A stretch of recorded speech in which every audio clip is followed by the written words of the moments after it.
is Scott and Bethany. We are here for Love and Money Live. It's another week. It's another Wednesday. week. We're really excited to be here with Happy to see you. Absolutely we are. It's just really great. And it's beautiful here in Colorado Springs. We're here to talk about a really important subject. A subject that we've gotten a lot of feedback on and a lot of comments and a lot of views about this subject because I think it's so near and dear to every parent's heart. It is. I mean, I think it's kind of tough. It is. And it's not always pretty. Yep. But just like everything else, it's something that's worth talking about. And it affects your relationship in a huge way. It does. As you know, we are all about love and money. Yep. And we are all about making sure this relationship stays good when it comes to money with your significant other, but also your kids and your mom and dads and your grandkids. It's all so important because money affects us every single day. We make money decisions that affect our relationships every single day. So that's why we're really excited to jump in today and talk more on this subject. We are. If this is a subject that either you have been impacted by or you know somebody else who is, give us a thumbs up, give us hearts flying across. We love to hear from you. If you have any questions or comments, either during this live session or afterwards, please let us know and we'll be sure to get back to you.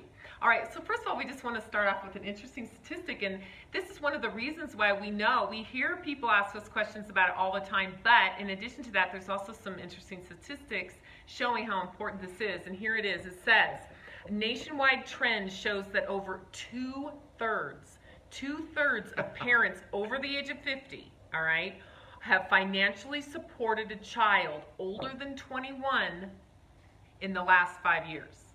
So that's a lot of people impacted by this. Now, some people don't see any problem with it, and some people see a lot of problem with it. But we want to talk today about why it is really important to be super intentional with this subject in your relationship with your kid. And why is that, honey? It's interesting, too. I wanted to say the practice is so common. Like, this is happening so much. You wouldn't have seen this 15 years ago. No way. But the practice is so common that psychologists have named this period of what they call extended child dependency. They're calling it emerging adulthood. So they've actually come up with this term to explain these people that are still seriously financially dependent on their parents. Emerging or merging? Emerging adulthood. So they're not quite adults yet. They're emerging into adults. Oh, what? So anyways, what the heck? I'm telling my kids, you don't get the emerging adulthood phase. No. But the reason that this subject is so important is because I know it's our goal with our boys, and I know it's your goal with your sons and daughters, is as parents, we want to make sure that we're raising financially responsible and, more importantly, independent kids. We want to make sure that they're going through some of the pain that we went through. We want to make sure that we're raising them to be independent, which isn't always easy. The reason you don't live at your home your whole life is because you need to become independent. The reason that you shouldn't be creating what we call emerging adulthood kids is because we need to raise responsible and independent kids. So we wanted to start out with that statistic and then give you financially what all of our goals should be. I don't think any parent in the whole world is going to go, my goal is to make my child completely dependent on me until one of us dies. I've never heard a parent say that. Now, can I just say a comment? I actually have heard there are some parents out there who, believe it or not, statistically, and I've also heard of it, I've had a couple talk to me, that there's a little piece of you that maybe wants your kids to be dependent on you. That's got to be about control, though. It is. It's about control. Yeah. So get watch into out some for counseling. that. Yeah, there you go. Okay, so let's talk a little bit about why people feel guilty oftentimes and do pay for kids' bills. Because Absolutely. There's actually lots of reasons that many of you may be still paying for your kids, and probably 90% of the reason is you feel guilt. You feel guilt. Now let's talk about some of those things, honey, that like what you feel guilty about.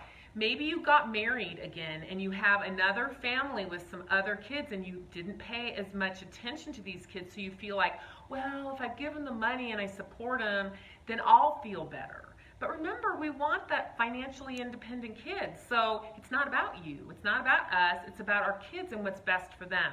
Maybe another reason is, let's see, you feel that you were an absent parent. And sometimes that guilt comes in.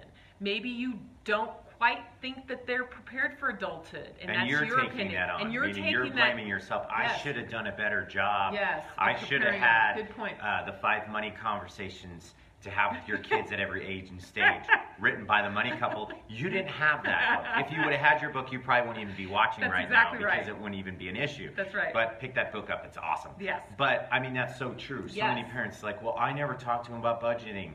I never talked to them about, I just paid their credit cards for them every month. I don't feel like I prepared them. Well, okay, you can take that on if you want to, but we would suggest not. Yeah, but remember, our goal is to raise independent, financially stable kids. I like this next one, too. Okay, maybe the kids put guilt on it? Yeah. I mean, Talk about that a little bit, kids start working us when they're like a day old. and it can become a real habit. Oh, mom, dad, please. Oh, and we just are like, we don't want to handle this kind of tough conversation. Yeah, we'll just give it to you. That's what we call being spoiled, too. But a lot of times kids know how to gig us. They know what button to push. And it might be one of you, it might be the other one, they might even be playing against each other, but they know those buttons to push. So make sure that you're not buying into your kids guilting you about getting money, because we love our kids. We want our kids to be happy. Joe White, who's the director of Camp Kanakuk, where my kids go, said something to me that blew me away. And what he said is, we're only as happy as our most unhappy kid. And so sometimes I think we let them guilt us, and because we want them to be happy, because when they're happy and they're fulfilled, then we're happy, yeah. And we feel like we're moving things forward. But not the case when it comes to money. Don't let them put you in a position where you're starting to feel guilty about that. Oh, that's a really, really good point. Thanks. Okay, you're welcome. All right, so another thing is maybe you feel like they don't have a high enough paying job, and so they can't have the niceties, and you want to provide them the niceties. Well, you know what that does? Is that makes them irresponsible. Mm-hmm.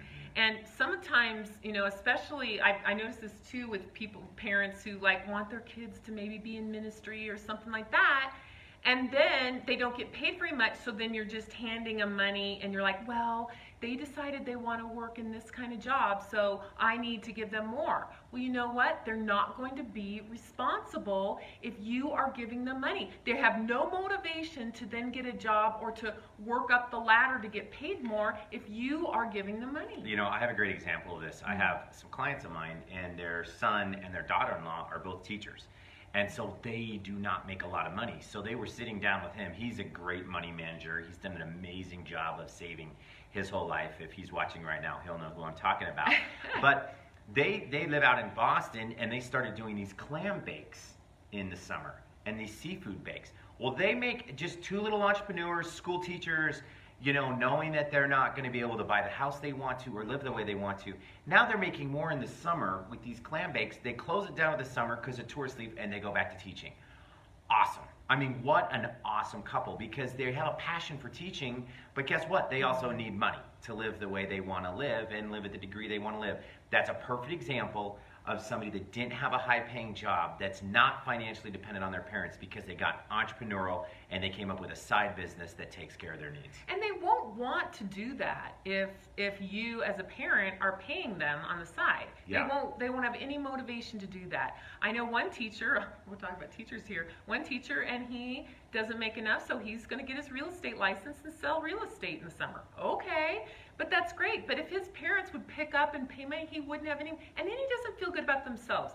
One of the reasons why, we have a low self-esteem problem with our kids in this society is because we're afraid to let them do things that they would be afraid of. One of the reasons we get good self-esteem is by doing things that we're afraid of. We conquer that fear. That helps you feel good about yourself. You don't get good self-esteem by just saying, I need good self-esteem and reading a book. No, you do it by doing things that you're afraid of.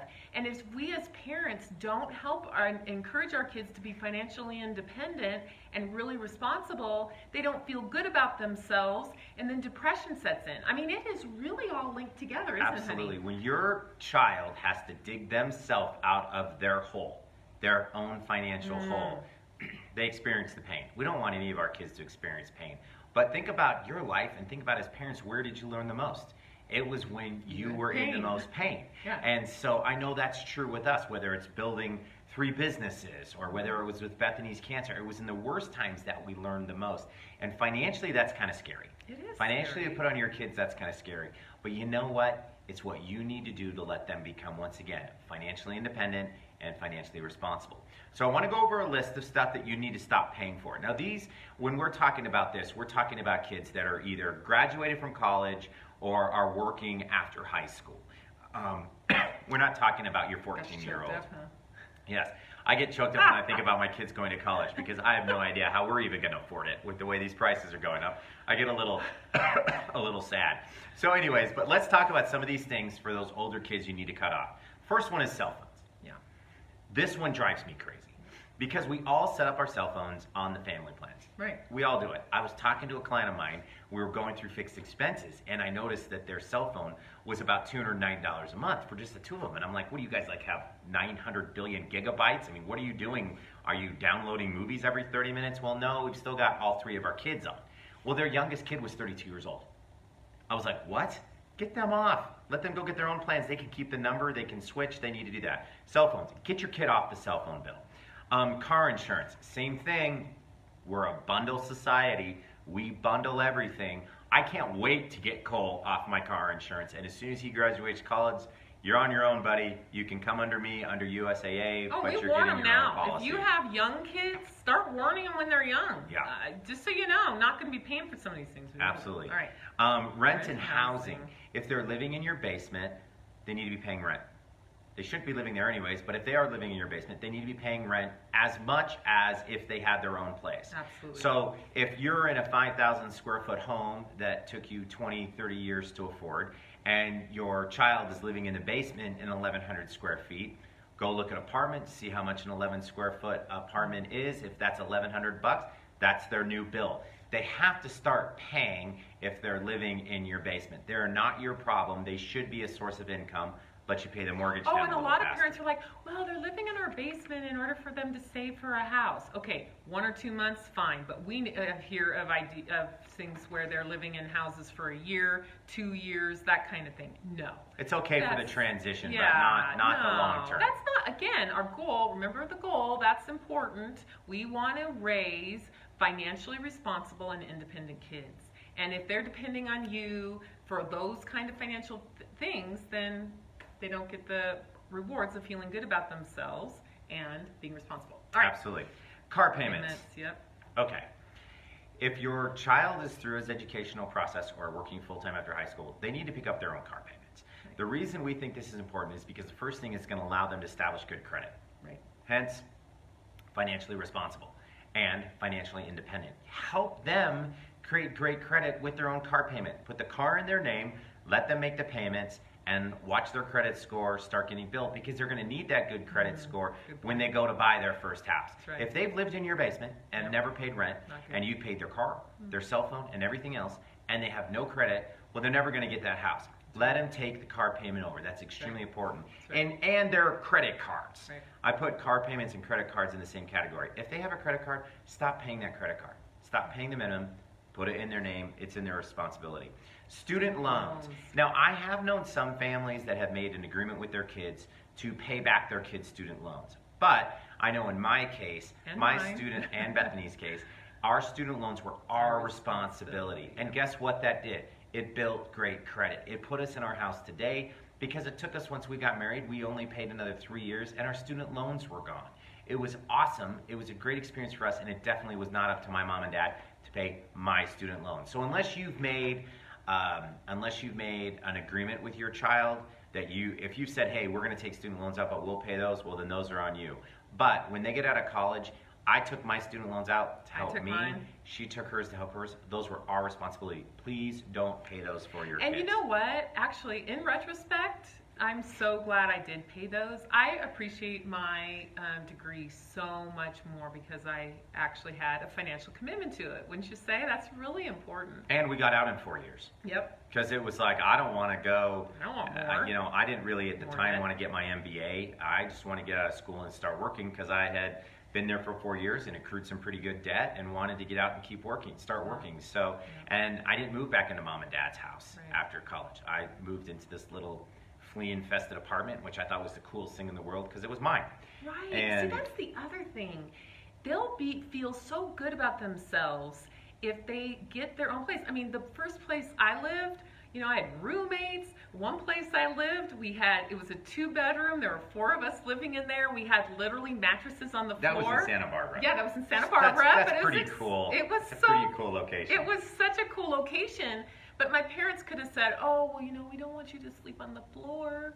So we were going to get you, here's some more money so you can have a nicer place." No, I feel so good about that experience that we had. We had so much fun. And but I feel good about it. I wouldn't have been talking about it if my parents had fit the bill. Right. So yeah, Absolutely. really important stuff. So the last one I already talked about is credit card payments. And here is my suggestion, is that I remember my freshman year in college. I got my first credit card with a $1,200 limit and a 2-pound bag of M&Ms, which at the time I thought was a pretty good deal. I racked $1,200 in the second semester of college on this credit card. When I got home that summer, I thought my dad was going to kill me. When I showed him the bill and I was like, "Well, Dad, you know, this is college expenses and stuff." Once he pulled himself off the floor laughing, he said, "You're going to be working a lot of doubles at the airport to pay that." It took me all summer. I busted my back working 2 shifts, 12 to 14-hour days to pay that credit card down because it wasn't an option for me taking that credit card. Well, guess what? That was the biggest lesson I had. One of the biggest lessons I had in college was that there's no such thing as free money.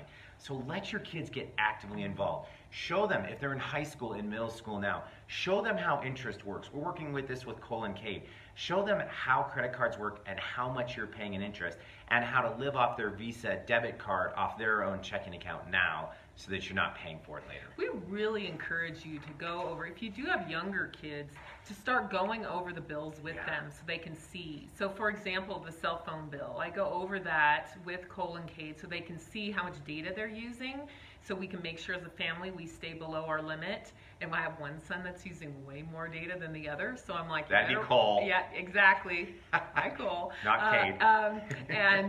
So you know, hey, you got to make sure you're on the Wi-Fi when you're using your any of your data. So any of your internet kinds of things. So really, really important stuff.